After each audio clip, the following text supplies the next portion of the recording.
and on we'll go through the wastelands. Hey guys, Alex here, AG Automotive, and here today we've got the 2022 Mitsubishi Pajero Sport, and this is the GLS model in the graphite grey. Alright, let's have a look.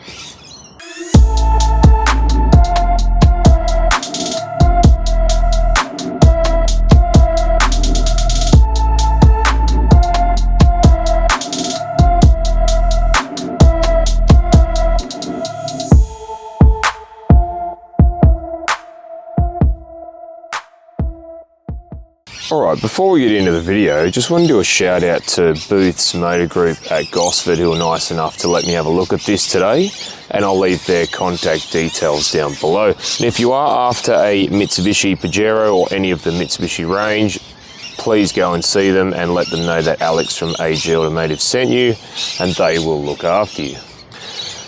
So at the front here, you've got the Mitsubishi Diamond badge there. This also doubles as the radar cruise control. Got a nice silver trimmed grille, and again it's not big like some of the others. And then you've got the LED daytime running lights and headlights, and then down below you've got your indicators and fog lights there. And they've done a nice trim piece at the bottom there, a bit of silver to break everything up. So what are your thoughts on the Pajero Sport? Have you got one, an older one? Have you got one of these on order? Let me know in the comments. So the wheels on the Pajero Sport are 18-inch wheels, and if you have a look, they've got a silver and matte black trim on them, and I think they sort of suit the car really, really well. You also do have a side step there, although I probably wouldn't take that off-road. It's a bit sort of plasticky. If you wanted to get some proper rock sliders if you wanted to. You do get privacy glass at the back, along with some roof rails up there as well. Now, I came around the back, you do get this rear spoiler there. I think that sort of adds to the niceness of the rear end. And then if we come around here, you've got the Mitsubishi badge there, you've got Pajero Sport written there, you've got your parking sensors along with some silver trim, the exhaust under there, and you've got these LED rear tail lights, and they actually stop. They don't go all the way down like they used to.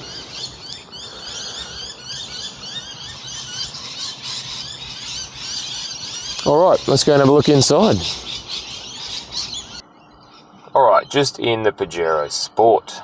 Now, first impressions is, it's a little bit more upmarket in here than say a Triton. You do still get hard plastics in here. Again, I thought they could have made these soft by now. But you do get this nice silver trim piece that goes between the radio there.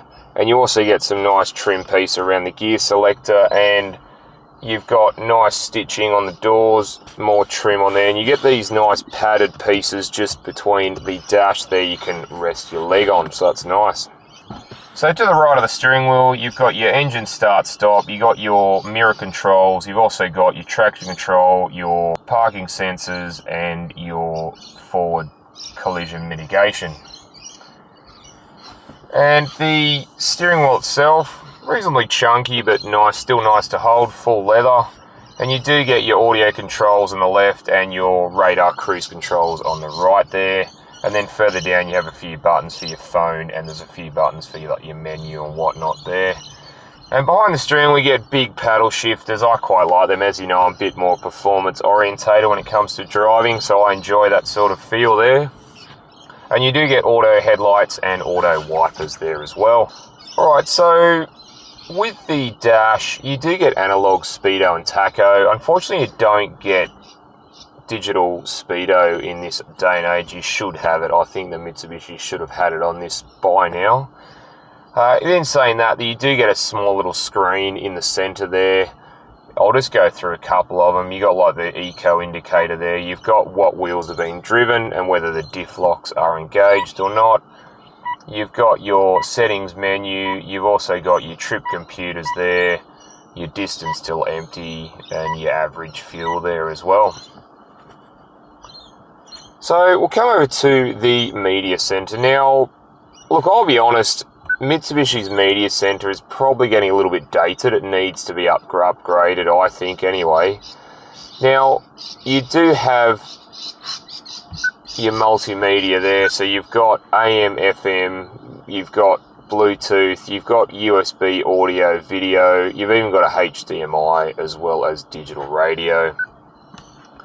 Now, it's got its own satellite navigation. I'll just go into that, and it's a TomTom unit. So again, it works reasonably well, but I'd say it's a little bit dated and I think it would require a bit of an update there as well. Now you've got your Apple CarPlay and Android Auto there, and you've got some settings there you can play around with, along with your info of what version screen or system you're running, and your apps there as well. So further down you do have your hazard switch, and you've also got a button you can open and close the tailgate. And then further down from there you've got your dual zone climate control, again with the shortcut buttons below. And then further down from there you do have, like I said, your HDMI input, you've got 2 USBs, you've got a rear diff locking button there, and you've got a 12 volt plug as well. Now you do have a bit of storage underneath there for a phone or whatnot. So come down to the gear selector, PRND, and then you've got your manual modes there as well. And I'll just pop it into reverse for you so you can see what that looks like. Now, you know what? The screen is reasonable. I wouldn't say it's the clearest screen I've ever seen, but it's pretty reasonable. So further back from there, you do have a couple of buttons there for downhill descent, and you've also got your four-wheel drive terrain modes there, which you can go through. You've got a finger brake or handbrake there, auto hold, and then you've got this dial, which is your four-wheel drive selector. Now, with the Mitsubishis, which is really good, the Super Select 3, you can change to 4 high while you're moving up to, I think it's about 100 kilometers an hour. So that's really, really good, but obviously to engage the low ranges, you will need to stop there. Now behind that, you do have twin cup holders and a really, really comfortable armrest, I must say. I really like these armrests. And inside there, you do have a little bit of storage space in there as well. Now you do get the cloth trim, as this is the base model GLS, or you can opt for the premium, which comes with the leather. But I will say, sitting in the cloth trim, I think it's very, very nice actually. It feels really comfy, and it even holds you in. Now the glove box. The glove box, yeah, it's actually reasonably big, reasonably deep. So that's really good. You fit quite a lot of stuff in there. Alright, let's go and have a look in the back. Alright, just in the Pajero Sport. So first impressions is, you know what, it's reasonably roomy back here. Now I'm 6'1" or 185 centimeters. If you have a look, I've actually got a little bit of headroom there, which is really good.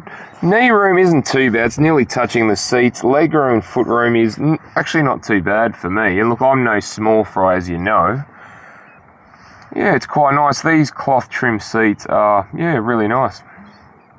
Now you do get ISOFIX spots, 2 there and 2 behind me. And we'll have a look at this. We've got a really nice armrest and twin cup holders in there as well. Now for the rear passengers, you do get ventilation out of the vents here, and that is controlled by the center control here. Now the rear passengers are treated to 2 USBs and a 150 watt power outlet. Again, that's pretty cool. And you do also get mat pockets as well that actually have Velcro, so they sort of shut tight, which is good. Alright, so the third row. Yeah, right, let's jump in the third row and see how I fit. Alright, just in the back of the Pajero Sport. Now, comfortability here isn't that great, to be honest, and being 6'1", 185 centimeters, I'm just about touching the roof, yep, pretty much. Knee room's not that great, it's touching the seats. Leg room, foot room aren't all that good either. So I guess for short trips, if I really had to, I would, but most of the time, I would prefer be sitting in the first 2 rows. So you do get 2 cup holders and a 12-volt plug on the right here. You don't get any for the left passengers, so bugger them. And you do get your ventilation as well, which is controlled in from the middle seat there. All right, let's go and have a look in the boot. All right, just in the boot of the Pajero Sport. So here we have, with all the seats upright, 131 litres of boot room, which isn't too much. But if you fold the rear seats and the middle seats down, you get 1,575 litres, which again is a lot of space. And I'll just show you, and these lie just about flat, so it gives you a bit of an idea there. You do have some tie-down hooks there, and underneath you do have some storage space as well as the spare wheel is underneath. All right. Let's go and have a look under the bonnet. All right, just under the bonnet of the Pajero Sport. Now here we have a 2.4 litre 4-cylinder turbo diesel engine, and it produces 133 kilowatts of power and 430 newton meters of torque, and that's mated to an 8-speed automatic transmission, primarily driving the rear wheels, or you can engage the fronts when needed. Now, Mitsubishi claims the Pajero Sport will use 8 litres per 100 kilometres, which I think is really good for a vehicle this size. All right, let's go for a drive. All right, just going for a drive in the Pajero Sport. So, vision out the front's really good, both sides. Vision out the back is actually reasonably good. It's got quite a wide field of vision there. And vision out the sides, yeah, actually really good out the sides. Big windows, and the mirrors are big enough and wide enough you get a good field of vision as well. So just driving around town, it's reasonably quiet in the cabin. Now, if you have a listen to the road noise, you will hear the motor.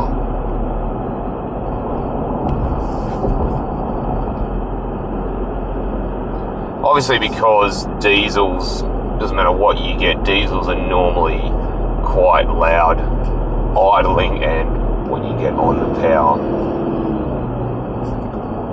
Now, ride quality, I'm actually pretty happy with Pajero Sport.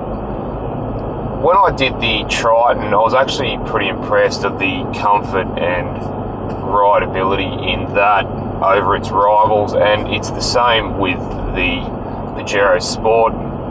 It feels a lot floatier over the bumps and a lot nicer around town. And we've picked, well, it's not hard to pick a bumpy street on the Central Coast. Steering's actually pretty good. It's you know what, it's reasonably light for such a big SUV. Right, so I'm just going to give a bit of acceleration and see what happens. Right, we'll just go manual mode and just from a standing start. Let's go.